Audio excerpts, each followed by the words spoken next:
She didn't even have the decency to text me first. No, she chose to announce it publicly, as if slapping me across the face in front of everyone. A woman shouldn't have to beg for attention from her own man. I stared at the screen, my mind racing as I clocked in for my second double shift that week. My eyes were tired, my hands raw from work, and yet I was still counting every cent for the wedding she insisted we had to have. And there it was, her accusation hanging in the air, loud and unfiltered for the whole world to see. I could feel the burn, not because of the words, but because I finally understood what she had been hiding all along. Slowly, I typed back one simple line. "You won't have to anymore." Then I hit cancel on the wedding. The silence that followed was suffocating. The phone vibrated with a storm of calls from her family, desperate and urgent. I didn't pick up. I knew the game had already shifted. I'm the quiet one, the one who watches, who listens, who stays silent while everyone else shows their cards. I'm the one who notices the small things, the sideways glances, the way she smiled a little too brightly after certain conversations. I wasn't blind to her distance. I'd seen it before, the subtle disconnect, the way she grew impatient when I couldn't drop everything to answer her calls, the hidden meetings that she forgot to mention. It wasn't the first time I'd caught her in small lies, but I kept my mouth shut, let it play out. I watched. I collected the pieces of the puzzle. She didn't even realize she was building. Our wedding was supposed to be the moment we proved our commitment, our forever. I worked nights, weekends, and double shift to cover the costs she demanded, all while she posted cryptic complaints on social media. A woman shouldn't have to beg. It cut deep, not because of the post itself, but because it was a public declaration of what was really going on behind closed doors. The betrayal was already set in motion, and I knew it would unravel soon. The tipping point came on a Thursday evening. It was then that I found the messages, hidden in her cloud account, texts, plans, secret meetings with someone I didn't know, a man who wasn't me, not even close. My chest tightened, but I didn't explode. No confrontation, not yet.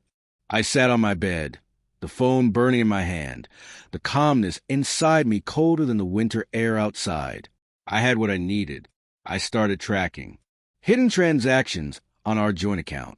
Money siphoned out to places I never authorized. Dates, times, receipts. Each piece of the puzzle falling perfectly into place. The more I collected, the clearer it became. She'd been draining our savings for her little escapades, all while playing the doting fiancé in front of me. I didn't confront her. I let it fester, watched her Instagram stories filled with filtered sunsets and laughing toasts. But in the quiet of my mind, I knew what was coming. I followed her social calendar, noting when her family covered for her, when they lied for her. Every lie fit together seamlessly, like a meticulously drawn map of betrayal. The night of reckoning came at the restaurant where we had our first date, the same place she loved to remind me of, where she'd said we were meant to be. I was ready. I let her enjoy a sip of wine before I laid it out, cold and calm. "I know about him," I said, my voice steady. Her eyes flickered, but she held her ground.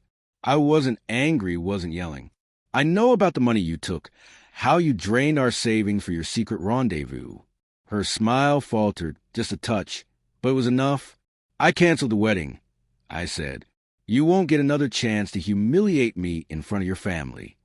She whispered something, but I cut her off. "Your family called me, begged, pleaded." I leaned in a little closer, my gaze unwavering. Funny, isn't it? They only cared when their perfect little princess was exposed. Now she was panicked.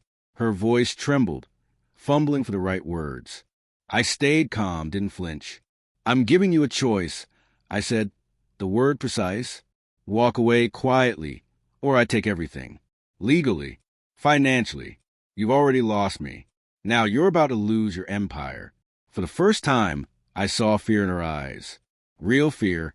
I let it settle between us, heavy and thick.